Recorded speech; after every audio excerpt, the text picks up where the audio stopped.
So we've got Tampa Bay versus the New Orleans Saints kicking off 6:40 Sunday night. So, Steven, who do you think is going to win and why? Nolan, do me a favor.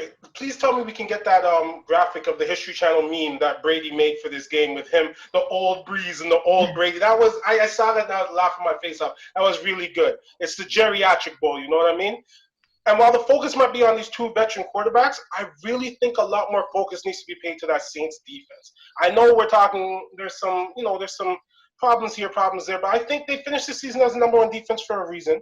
And I think they knocked these guys off 2 games in a row, 2 games this season, against the Buccaneers and took them out.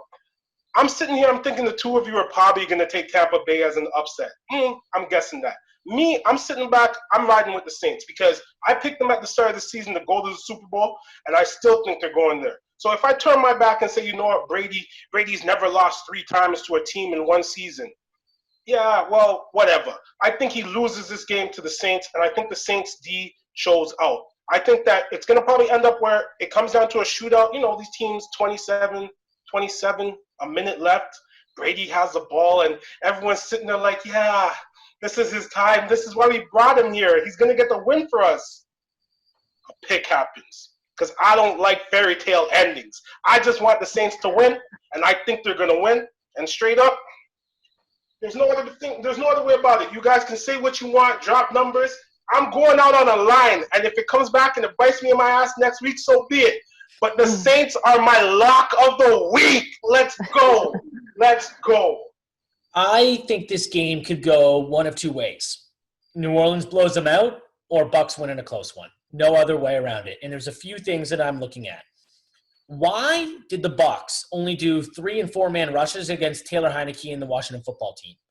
You have to throw the house at this Saints team because they like the short stuff, right? So get that pressure right away for Drew Brees to make a mistake. They have to do more of that. And I was wondering if Todd Bowles was just trying not to show these new blitzes he's trying to do or something because Taylor Heineke had all the time in the world. I get Washington has some decent pieces on that offensive line like Brandon Scherf, but they're not good enough to hold up this Tampa Bay D-line for 4 quarters. So that was confusing.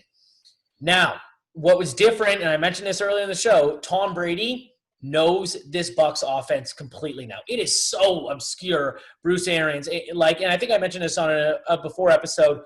Andrew Luck's first year, in Bruce Arians' offense, he had 40 turnover-worthy plays. Jameis Winston, it was 40 turnover-worthy plays. Carson Palmer was 40 turnover-worthy plays. Tom Brady's had 11, right? Yes, he's a way better quarterback than all of those, but he's learning it on the fly, too. We saw all those picks happen earlier in the year. He's getting hot right now. And I think another key matchup, Mike Evans and Marshawn Lattimore. Lattimore thinks he has Evans' number. You have to come out and prove you're an inferior player and you can kick his butt. Because if Mike Evans gets limited to 1 catch again, I can't see the Bucs winning this game. He has to have a solid game and kick Lattimore's butt. Lattimore has struggled in the playoffs. I mentioned the Saints' mistakes here and there. I'm going to take the Buccaneers. And I know it's a risky pick. I just have a bit of faith in the offense figuring it out in a game like this. It's bold. I could see the Saints blowing them out too, but I'm going to go with the upset here. Go ahead, Luca. Go ahead. Okay. Yeah, I know you're excited to hear what I got to say. First off, thank you for making me go last. And what I got to say is this. The Saints, I had them winning the Super Bowl. But I didn't know they were going to run into my guy. I can't predict schedules here. I can't predict schedules. For all as I know, they were going to be out by this time. But you know what?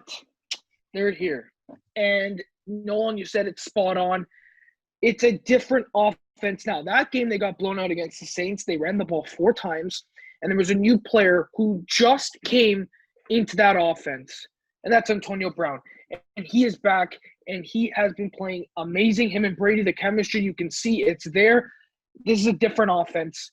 This whole regular season was just to build up chemistry, to get the timing right, and to learn from each other. And they've done that. They started using play action for the first time. Thank you. Brady succeeded on play action in New England finally. Bruce Arians went to play action, and look what happened. I got the Bucs, and I might be doing it because of my heart, but I think they could do it because And I'm not saying it's just because of Brady. It's really hard to beat a team 3 times. It's really, really hard to do that. And yeah, they blew them out the last game.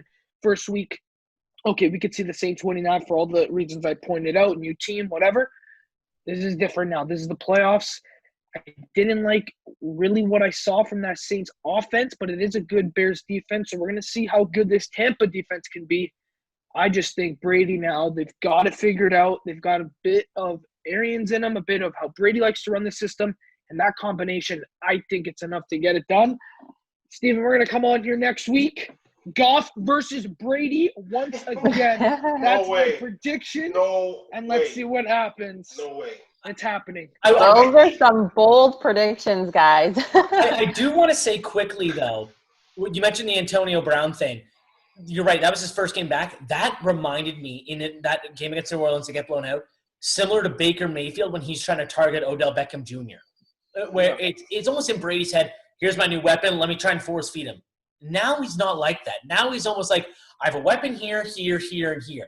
Gronk had 0 targets in their game against Washington football team. I think AB had 3 targets, 1 catch, and it was the touchdown, right? He's going to pick the right guy to throw to instead of saying, oh, I got to get Mike Evans involved more. Let me try and air it out here. AB's my new target. Let me fire it 11 times downfield to him. He's a little bit more poised and knows what to do now, and I think that's going to show up on Sunday. Yeah, honestly, guys, I'm tossed between the two. I personally think it's going to be a high-scoring game, a very close win for either one of the teams because I'm picturing in my head just Brady and Brees just going back and forth at it, touchdown after touchdown after touchdown after touchdown, because they both, being veteran quarterbacks, have a lot to prove.